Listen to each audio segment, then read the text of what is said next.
you're talking on the dead phone there.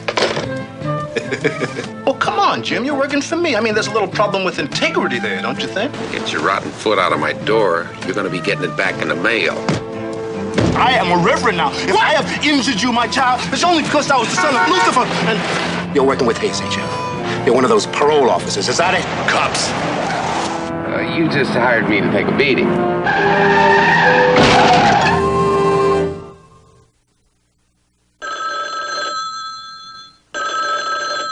This is Jim Rockford. At the tone, leave your name and message. I'll get back to you. Jim, it's Eddie. You were right about Sweet Talk in the 7th. He breezed in, paid $72.50. But I didn't get your bet down.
That number 12's got good moves.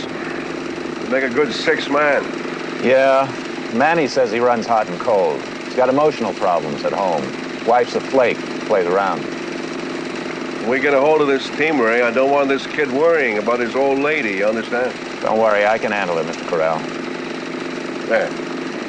Look at that. Guard sets a pick. The center doesn't even move around it. Yeah. Who's that kid? Mason Stone. Stone. Huh? Okay, let's go.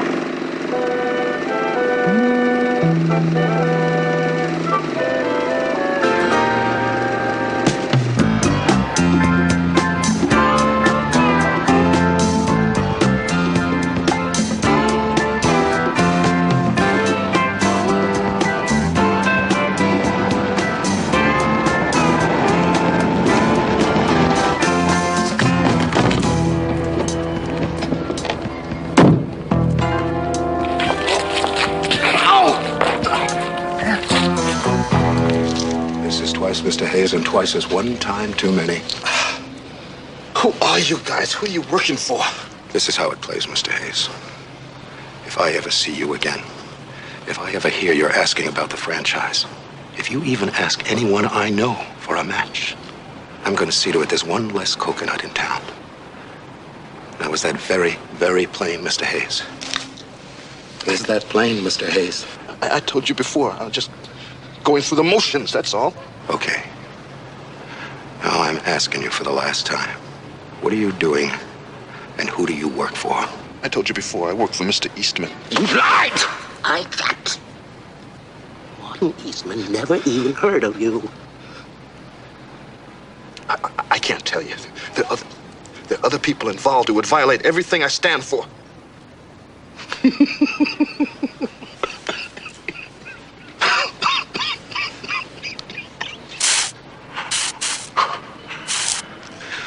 Yes, you ain't standing, Mr. Hayes. You are sitting.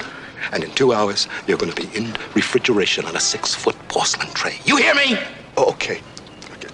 But would you please get Godzilla off my hand?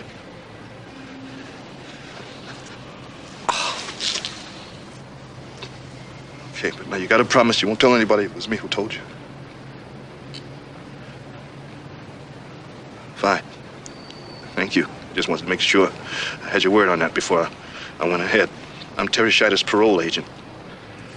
And it's true. Terry Scheider is on parole. Some guy's trying to get Terry to shave some points. Now, Terry doesn't know who they are. He just got some phone calls and some threats. And I'm just trying to find them and stop them. This could ruin his career. I thought maybe it might be Mr. Eastman or Mr. Corral or Mr. Mentia. I was just trying to find out. You got a badge? It's in my shoe.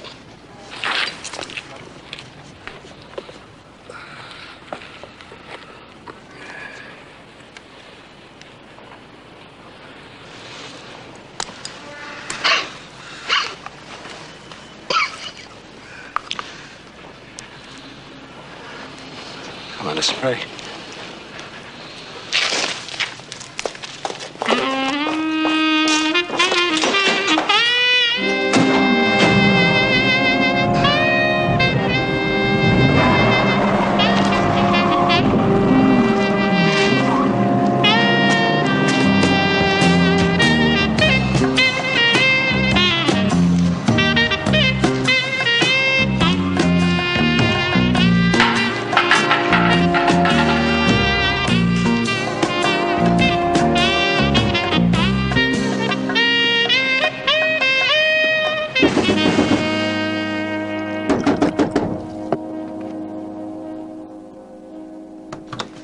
Hi, Jimbo.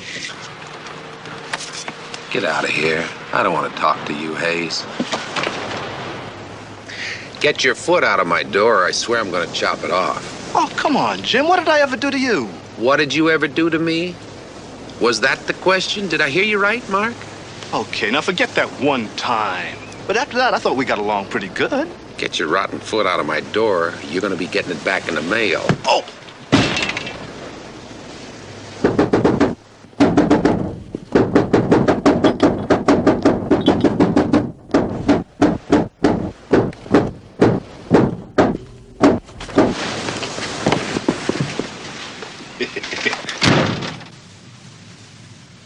That's a move I learned selling vacuum cleaners in the ghetto. Okay, Mark. What do you want? Well, first of all, I want to apologize for that little misunderstanding we had 4 years ago. You know, I was overeager, and I admit I shouldn't have violated your parole, and you were right in hiring that attorney and getting the report corrected. I was overeager, and I made a mistake, and I'm sorry. Okay, I accept your apology. Now move. Yeah, this is a nice place you got here, Jim. Thanks. Goodbye, Mark. I'd like to see one of my cons make it. Gives me a kind of glow, you know? I mean, there's so much recidivism these days. Adios, Mark. I'll tell you what. Put a couple of bucks in your jeans. Hey, I got your attention. Nothing talks like money, right, Jim? You're a little arrogant. You know that, Mark? Oh, come on. Just give me 5 minutes of your time. I'll buy you breakfast. How about that? 5 minutes? You had breakfast? Something for nothing? Sure. Come on, Jim. Give me a break. I just want to buy you breakfast. Let's see your money. I've got the money. Come on, let's go. Hey, that place across the way looks nice. So anyway, this kid Terry Scheider, he's got a big career in basketball. I mean, he's really got talent. So when he got out of San Quentin, I got him a tryout with the LA Lakers, and he made it. So now he's part of that new Santa Monica franchise of the NBA, you know, the one Commissioner Bob Tremaine is about to award. You set him up with the Lakers?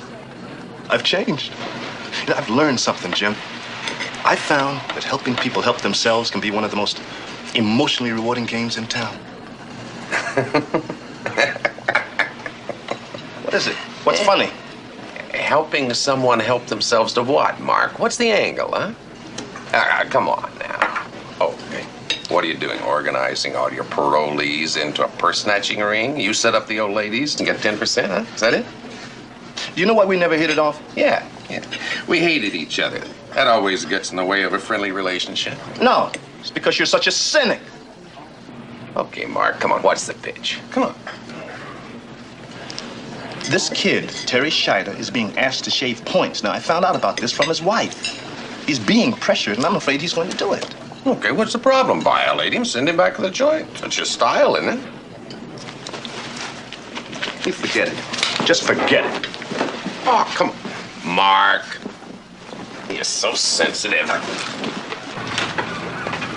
Hey, Mark, hey, come on now. Look, I'm sorry. Oh, you're not?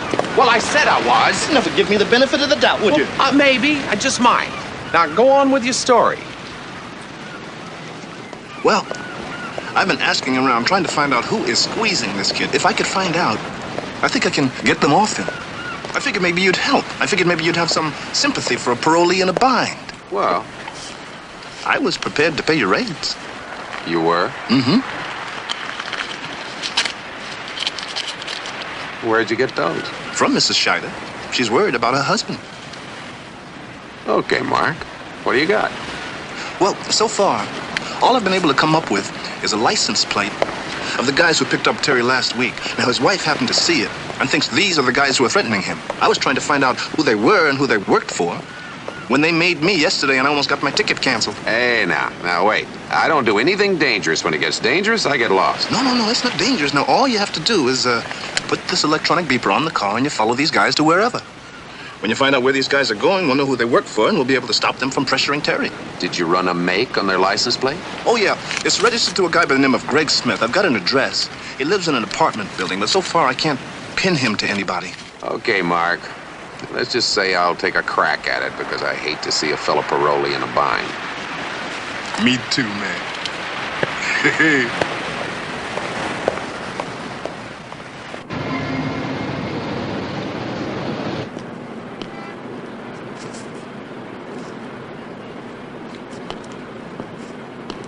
I don't know for sure, sir, but I'm down here scrubbing up them grease stains Mr. Jason wants, and I sees these gentlemen looking at your car, and I thought you ought to know. Oh, thank you, sir. I sure enough could use it, sir.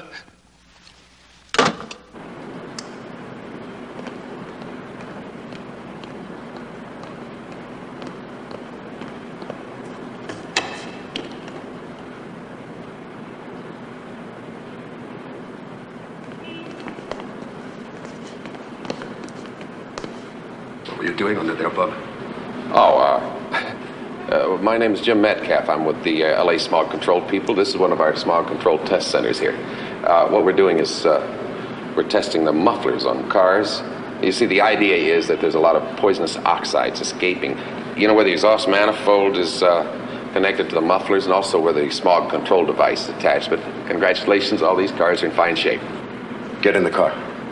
Look, what I think you ought to do, you should call Mr. Sheraton from our downtown office, or you can call the manager of this building. He's the one who gave us permission to use it. Get in the car, mister. Or you're going to be wearing your ears on your belt.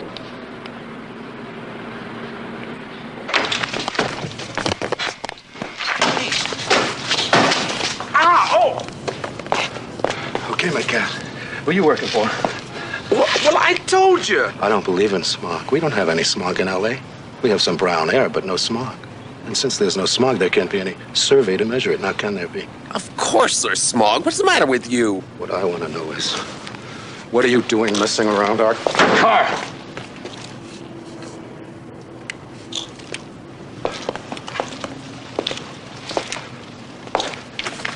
What's this? This send the smog count back electronically. I never saw that before. I didn't put that thing there. Why don't you call Mr. Sheridan, huh? What are you people so nervous about? You got my wallet. It says who I am. You're a little short on ID, Metcalf. And you know what? The ink ain't even dry yet. Sure it is. No, it ain't. Okay, Bub, from the top. Who are you and what do you want? Can't change it because it's true. You're working with Hayes, ain't you? You're one of those parole officers, is that it? Cops. Stay out of it!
Mark Hayes in yet this morning? I'm sorry, who? Mark Hayes. He's a parole agent here.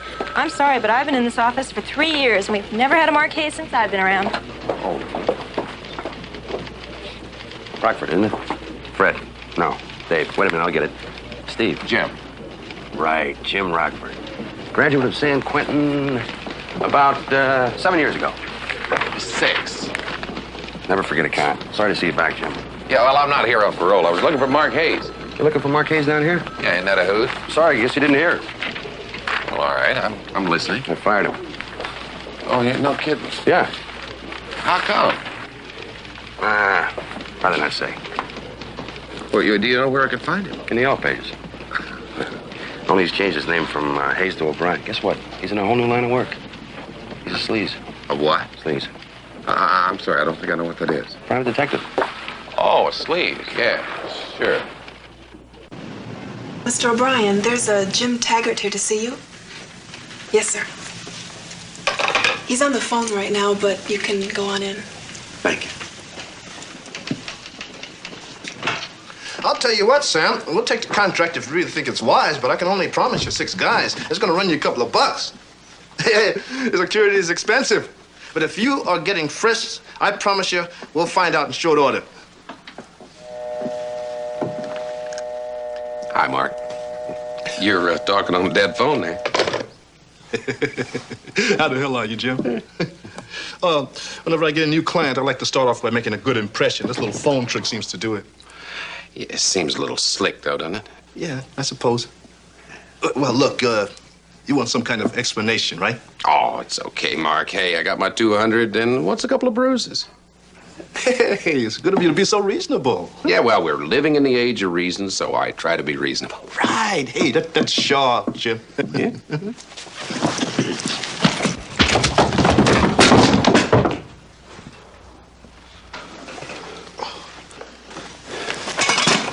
You're angry, right? I can dig that. Oh, really? Mm-hmm. I'll give you another $50 for your trouble, huh? And we can shake hands. 50? Yeah, I'll make it 75. 75? Right. Oh! In a minute, I'm gonna get burned. Take your time. I got all day. I'll tell you what, I'll come clean. But, hey, look, now, we should cut out this punching and bleeding. I mean, how am I gonna talk to you through a swollen mouth, huh? Okay, Mark, but not here. We're leaving. There's no need for that. How many panic buttons have you got in here, huh?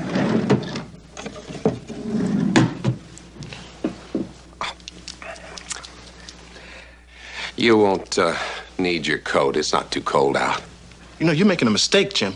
We'll be leaving by the side door. There isn't any side door. Oh, yeah? $75 says there is. No bet.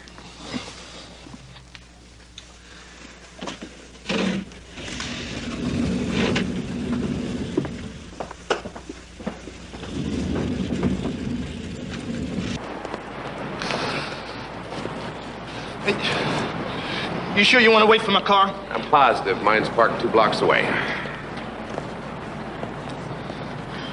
I thought you said it was warm out here. My mistake.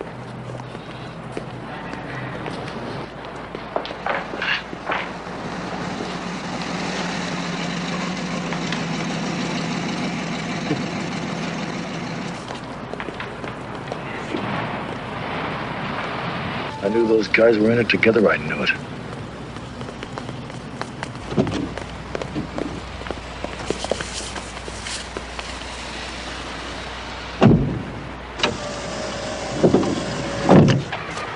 Just cruise, Arthur. Let's follow them and see what they eat. Right. Don't you threaten me. You realize what you did back there? Do you know what you did? You abducted me at gunpoint. Now, that's kidnapping, right? Mm-hmm. I mean, a citizen is expected to report a major crime like that. I don't know, Jim. I just don't know. I'd like to help you. But how can I sit on a major felony? Well, you can't. I think we ought to go down to the police station, tell them all about it right now. Excuse me, but I don't want to do that. Oh, hell no. That comes as a big surprise. You want in, huh? Now, I want out, Mark. But I don't want out before I know what I was into first. Well, okay. Right. Of course, you know, the Santa Monica pro basketball franchise is up for grabs. Sports Commissioner Bob Tremaine is due to pick the outfit to own it. Now, there are 3 candidates in the running. One is Tom Carell. Oh, yeah. He's shady, but just clean enough to qualify. Who else? And Martin Eastman. Now, he runs a string of hotels. Then there's a 3rd guy in the running, a guy by the name of David Mentia. Who's your client? You know I'm not supposed to reveal the name of a client, Jim. Yeah, but you will. Because you just hate the idea of spending the weekend in Traction. Martin Eastman. He thinks somebody's putting pressure on the commissioner to award the franchise to one of the other two bidders. So, Mr. Eastman hired me to try and find out who's putting the pressure on him. So I hung out, in front of Tremaine's house, and I picked up on Mr. Bronchitis and his buddy Cato. Hmm? I'm trying to find out who they worked for, and they picked me up, and they knocked my eyes loose. So, I'd figured I'd feed you to them and be on hand to follow them to where they work. They work for Tom Carell. You just hired me to take a beating. I mean, that's what you did, right? I mean, that's the whole gist of the thing. Well, I guess when viewed in the cold light of harsh reality, that's about as close to it as anything. It was a little bit unfair, wasn't it? Yeah, well, don't give it a second thought, Mark. I think I got a way we can square it. How much? Half. $5,000 just for going a half a round with a couple of club fighters in an alley? Oh.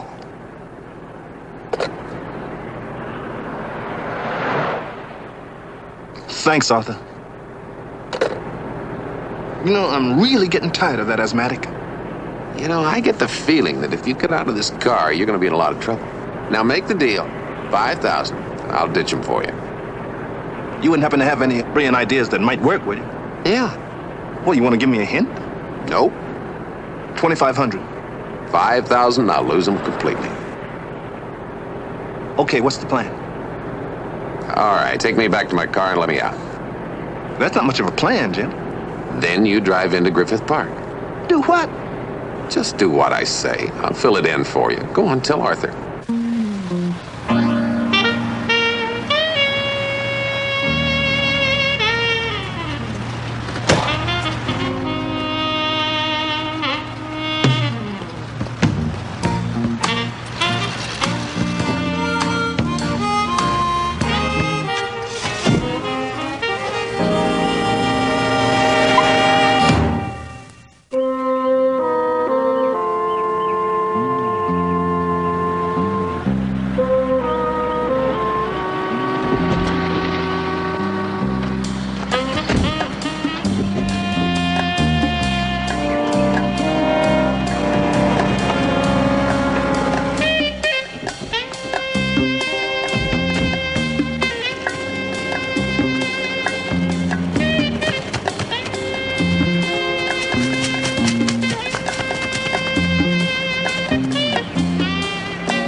took the damn key.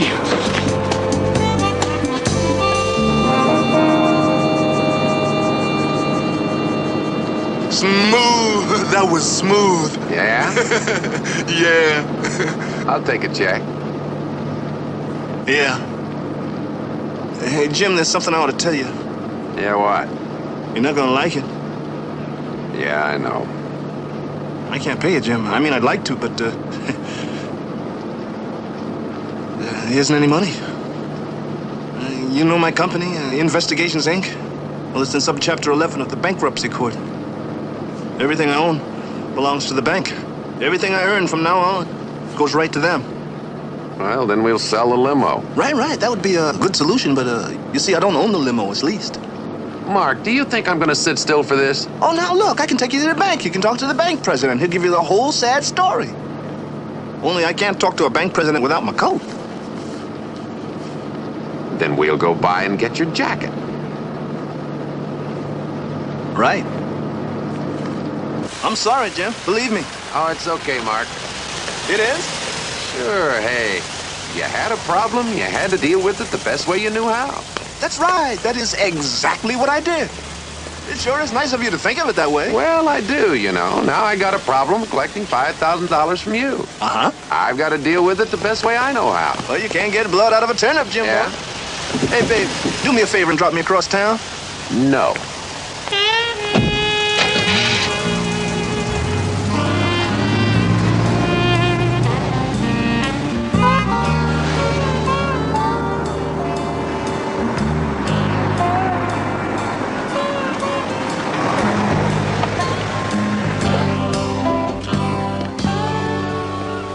Mr. Rockford. Yeah? My name is Steve Sorensen. I'm Mr. Martin Eastman's personal assistant. I'd like to talk with you. Okay. Might we go inside? I don't think so. It might be more comfortable. Yeah, it might. Well, in that case, this will be satisfactory. Mr. Eastman would like to meet with you on a very exclusive matter. He's quite anxious to talk with you, but instructed me to ascertain if it would be possible to arrange the meeting at your earliest possible convenience. He feels that the matter to be discussed is of a pressing nature and requires immediate attention. Where'd you learn to talk like that? Harvard Law School. People understand you? Frequently. Would now be convenient? Yeah, I'll follow you in my car. Splendid. Groovy. Mr. Rockford. Well, it's nice you could come so quickly. Thank you, Steve. That'll be all. Tell me, Jim, you don't mind if I call you by your first name? So why don't you just tell me why you sent for me, and then we'll decide whether we're going to become Jim and Marty. I think you're going to be just fine. You do. Oh, do you like basketball, Mr. Rockford? Oh, it depends on the point spread and who's playing. Well, there's a new pro team coming to the area. It'll be the Santa Monica franchise. Three of us are bidding on it. David Mentor, Tom Corral, and me. And the athletic commissioner's about to award the franchise to one of us. Yeah, I heard something about it. Apparently you've done more than just hear about it. My understanding is that you've been involved in a certain amount of, what shall we call it, intrigue surrounding the affair? No comment, eh?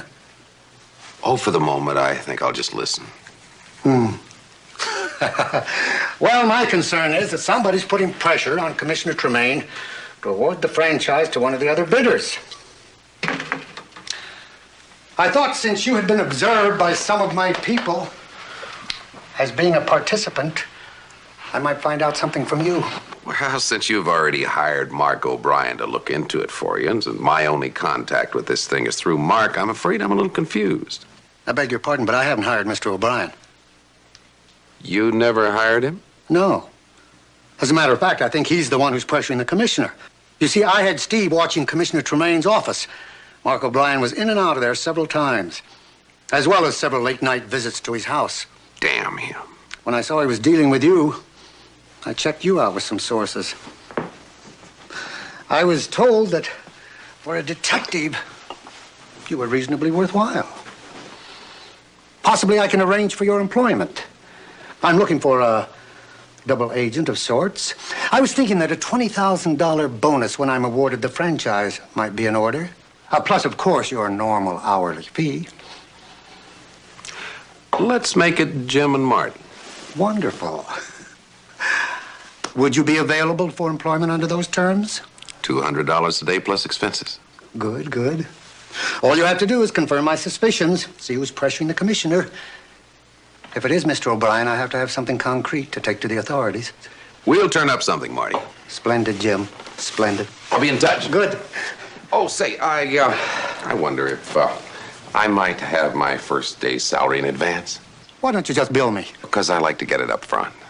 Oh, come on, Jim. I'm worth $50, $60 million. Surely you're not concerned about my credit. Well, no, of course not. That's why I'm willing to take a check. I'll have Steve get it for you. Commissioner Tremaine, did you make the decision yet, and when's the announcement going to be? Yes, I have made a decision, and I'll be making that announcement tomorrow. Well, that's all I'll have to comment on at this time, except to say that no matter which way the decision goes, I'm sure this is going to be a very successful franchise. Thank you.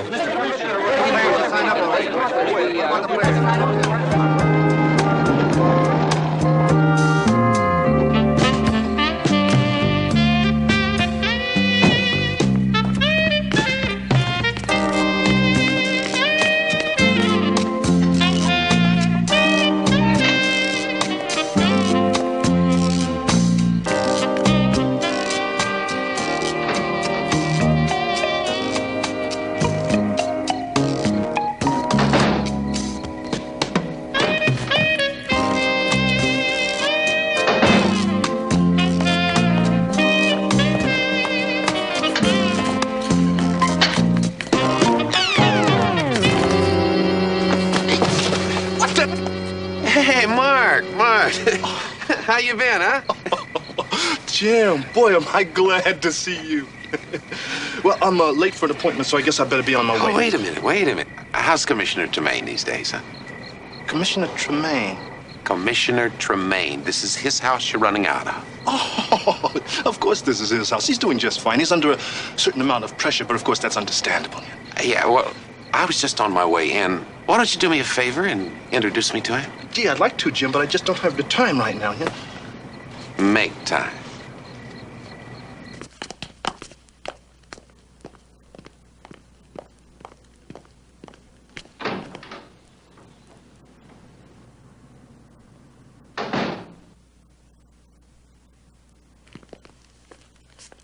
I didn't kill him, Jim. I found him this way. That's why I ran. Oh, yeah? Oh, now, look, Jim, I want you to know that I am stuck with a certain amount of principle. Yeah, I might try and scam you, and I might even try and take your wallet away from you, but I am not a killer. I hear it pays pretty good, but I don't have the stomach for it. You know, this just doesn't figure at all. Now, why would anybody want to kill this guy? I mean, this slams the lid on the whole thing. Now, nobody gets the franchise. Maybe that's the whole idea. Look, Jim, death can be very contagious. I think we ought to get out of here. Yeah. Come on, Mark, you come on with me. Well, wait, I don't want you to take this the wrong way, but the thing is, you see, I don't want to hang out with you just now. Mark, I can call the cops and tell them I saw you coming out of this house at 11:15. Would you do that to me, Jim? I mean, we go way back. Yeah, well, you see, I think you've got some flaky motive, and when the cops figure out what it is, they're going to wrap you up in foil and stuff you in the cooler. I tell you what, why don't I go with you? Good idea.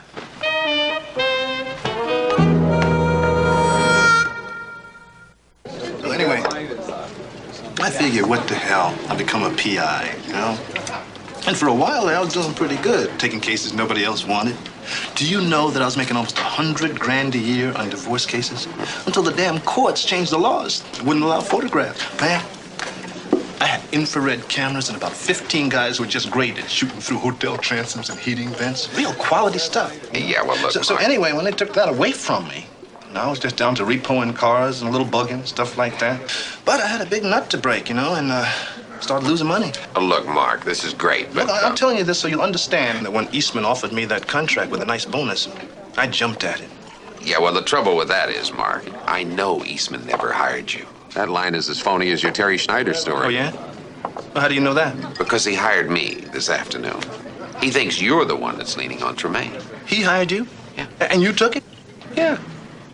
Well, come on, Jim. You're working for me. I mean, there's a little problem with integrity there, don't you think? Well, you see, the way I got it figured, Mark, is that either you were working for Tremaine or you're the one that's hassling him. I was working for him. Oh, yeah? Why? Well, Tremaine had received 2 phone calls, both of them threatening him that in 2 days he would be told which bidder to award the franchise to. Now, he didn't know who was threatening him, and apparently didn't want him to know until the last minute. Because if he found out who it was, he'd have enough time to go down to the authorities and stop them. So he hired me to find out, right? Well, it's a little strange, but it makes sense. Well, to tell you the truth, Jim, I didn't look that gift horse too carefully in the mouth. I need the bread. And the guy did offer me a $10,000 bonus to find out. He did, huh? What, did you check up on his bank statement? Like a chimpanzee looking for fleas. He had the dough, so I took the case. Where does a guy like Tremaine come up with that kind of money? I figured if the guy's got it, that's all I need to know. Tremaine is just not in that income bracket. I checked on him, Mark. He makes $40,000 a year, and he owes a lot of money. You think maybe he was taking a bribe? I don't think so, Jim. Look, Jim, now it's pretty simple. We've got the asthmatic and his stooge, right? Now, they work for Corell, and Corell is on the edge of the mob. You know, when Corell found out that they were going to award the franchise to Eastman, he put his lights out. Simple, right? Doesn't figure, Mark. Why? How's he going to find out? I mean, Tremaine is not going to tell anybody for fear of being hassled. Hey, ain't you Mark Hayes, the parole agent? I'm sorry, buddy. You made a mistake. No, you made the mistake. I'm Sherm Madison, and you was my parole agent. You got me sent back to the joint. Oh, I don't know what you're talking about. You know, I'm a research technician for the Apollo program. You know what my specialty is? It's miniaturized circuitry and gyromagnetic flight. Don't be talking that gobble, turkey. You caused me 4 extra years in the joint. Jim, will you say something? Sure. How's your family, Sherm? Jim? Let's walk and talk. Fake shit. In a heap of trouble, son. No, look, Sherm. Look, I'm sorry. You know, I was overeager and a little bit pushy, but since then I've joined the church. I am a reverend now. If I have injured you, my child, it's only because I was the son of Lucifer. And...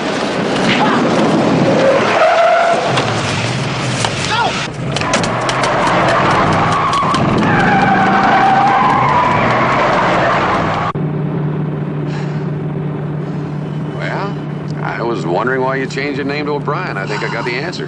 Where were you? I was getting the car, Mother. Guy could have killed me. You know, Mark, I've been thinking about this thing. You know, there's only one way it fits together. Tremaine must have been taking a bribe from somebody who wanted that franchise. I said that guy could have killed me. You put it together with that in the puzzle, it changes all the angles. Oh, yeah? What? I figure when the cops find Tremaine, they're going to find out that I was involved in the case. I'm going to end up in a room someplace with a Lieutenant Deal, and I don't have enough answers to back him off. Well, how are you going to get them? Well, you see, I need somebody to bait a rat trap, and who's better for that kind of duty than you? What we'll do is set you up and see who tries to kill you. I don't do clay pigeons or opening acts. Oh, sure you do. Jim, I don't want to do this. It goes against everything I believe in. You know what to say. I'll tell you what, let's flip for it. It's not open for discussion, Mark. Look, I'm going to be watching your back. Don't worry. That's a comfort. We'll start with Corell.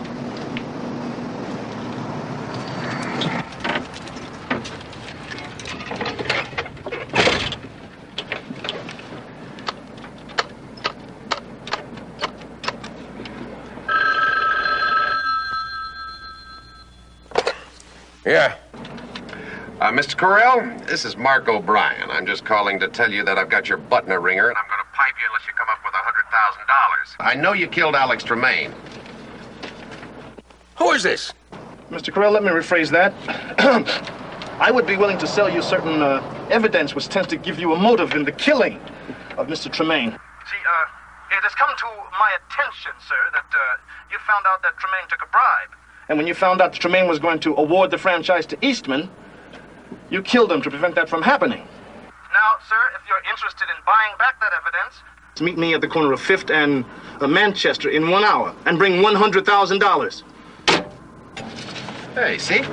And now Mr. Eastman. Are you sure you don't want to do that one? Sure you want me to? I don't seem to...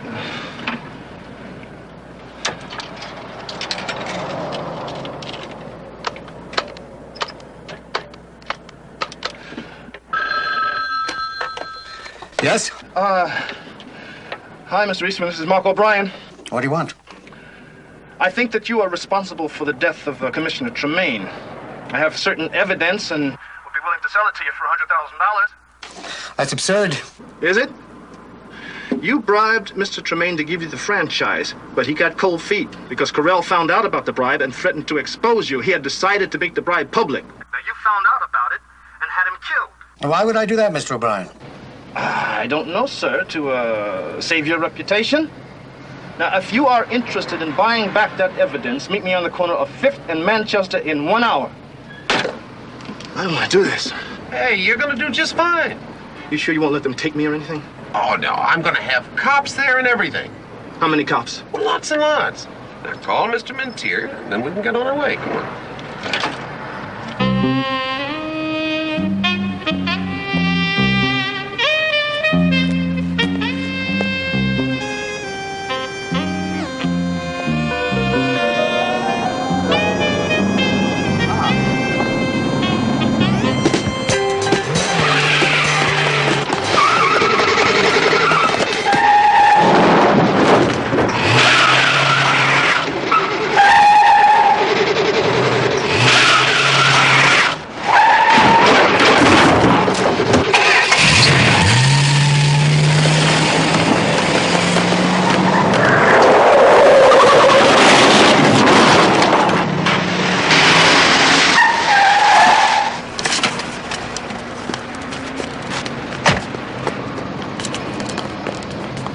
Eastman?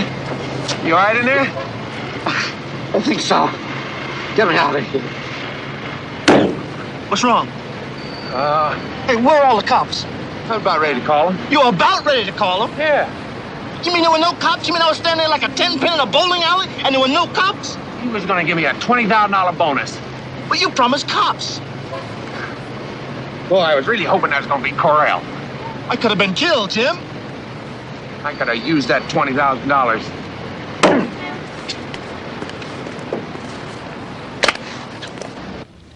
Well, surely the bank isn't going to want to just liquidate the company. I mean, everything in here is in hock anyway, so what's the point?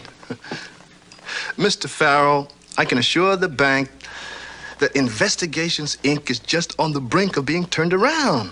But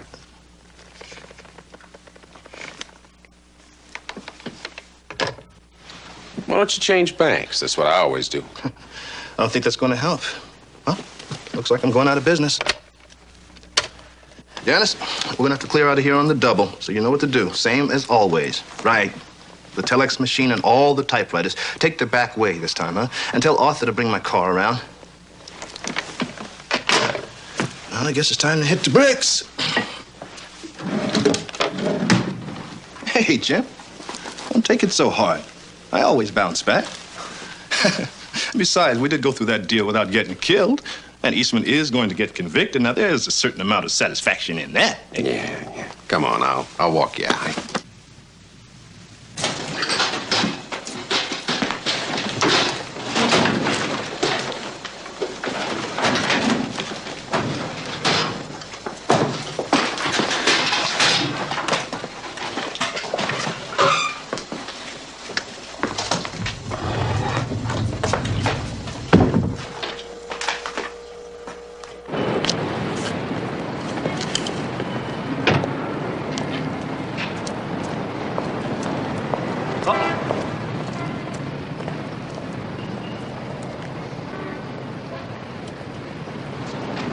Who's that? That's the leasing agent on the limo. Oh, wow. I hate the idea of losing that limo. Sort of a symbol of something to me. Well, I don't think they ought to pick you clean. They ought to let you walk away with something. You think? Yeah. How are we going to stop them? Give me your gun. Oh, come on, Jim. We just can't take it at gunpoint. Give me your gun, Mark.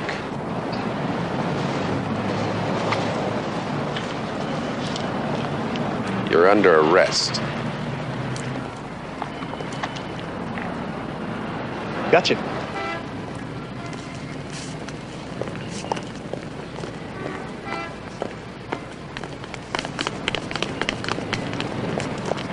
One moment, please. I'm repossessing the limousine, O'Brien. Could I have the keys, please? Fat chance.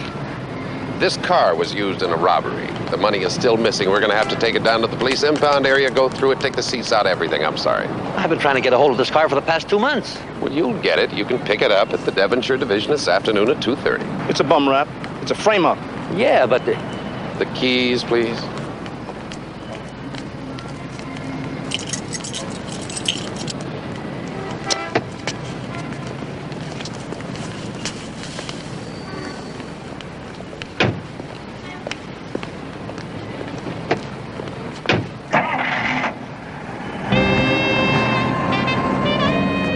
I don't know what I should try next. Well, why don't you see about joining the mafia? They're always looking for new talent. I don't think I hit it off too well in the mob. It's a problem, you know?